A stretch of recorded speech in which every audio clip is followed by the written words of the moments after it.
smoking a cigarette. Emily disappeared again. I saw her hanging off the man who turned out to be... He was trying to get inside of it. Emily had her body pressed to his, and it looked like... He literally has a big one. I don't know why he doesn't step in the big one.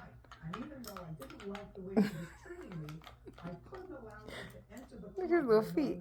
That's what you wrote. And then, You can't ride it like that.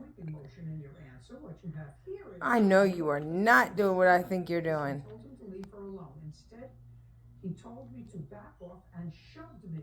He then raised his fist as if to... What are you doing? So I punched him before he could hit me. 3 other guys were coming towards me, so I ran away because I was terrified of being jumped. Yes, ma'am, that's true. There were other men there. You mean his gang? You better not be getting friendly with that damn going toy boy. And you'd have been dissed by your girlfriend and you used bad judgment. You took 6 weeks worth of... You like that toy?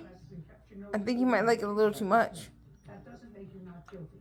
And later today, There was money in the account up until October, Money in one account. in his principal's account where the payments were being drafted. I don't care whether he had money in the Bahamas.